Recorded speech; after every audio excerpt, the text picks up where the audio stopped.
Hello. Nice to see you in our store again. I'm Mike Durrell, manager here at Complete Traveler Antiquarian Bookstore, located on the corner of 35th Street and Madison Avenue in Manhattan. And we're open 7 days a week for your convenience. Today I'd like to talk just a little bit about one of the things that we do carry, signed books, books signed by their authors. Although our specialty is travel, we have a lot of other things as well for your convenience and pleasure and buying needs. And one of them is signed books. Now there are two types of signed books, signed and inscribed. Now, a signed book is something like this book from Maurice Sendak, the noted children's author. And it just has his name, no other inscription or notation in it.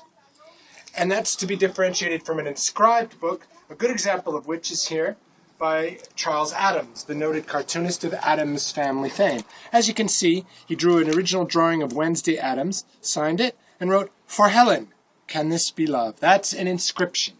So that's the difference between signed and inscribed. Now, generally speaking, most collectors would prefer just a signed book by the author, the exception being if it was inscribed to someone famous.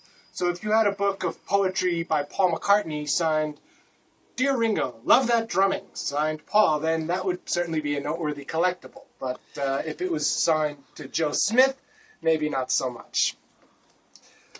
The other thing you want to know is if you get a book by Charles Addams, Sendak, Paul McCartney, some well-known person like that, it's liable to run into some money, and you'll want to get a second opinion, or you'll want to be sure you know your dealer and are well acquainted with them. If they treated you right in the past, you can be sure dealing with them, you'll be dealt with fairly and honestly. There's a lot of unscrupulous people out there, unfortunately, and if you have any doubts at all, walk away, get a second opinion, do your homework, do your research. Now, there's a couple of tricky things to know about it. People like Mickey Mantle, the famous ball player, Donald Trump, the financier, had very distinctive signatures. Very easy to tell, very, very well known. And that's a double-edged sword. It's easy to tell if it looks like the proper signature, but it's easy to copy as well. So beware of forgeries, whatever you do. If the person is maybe a little less well known, you really don't have to worry so much about fake things and things like that. With all due respect to the lady, probably no one is going to bother to forge the signature of John Collins.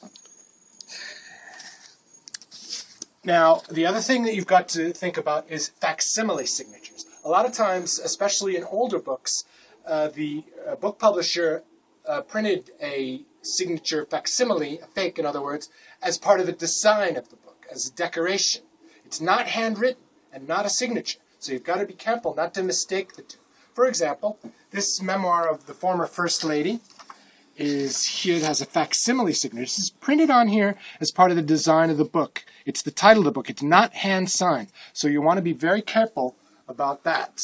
As I said, older authors from yesteryear, Twain, Dickens, people like that, have special editions of their books, and you might well see a facsimile signature there. Do not be fooled. It is not an actual autograph. But taking all these facts together, the collecting of signed books and autographs in general can be a lot of fun for the whole family and a very fine collectible for you to spend your hobby time and your leisure time. If you get a chance to visit us in Manhattan, please come into our store at the corner of 35th Street and Madison Avenue. We're open 7 days a week. You can browse all our fine stock of books, and you can visit our website at your leisure, ctrarebooks.com. We'll see you soon.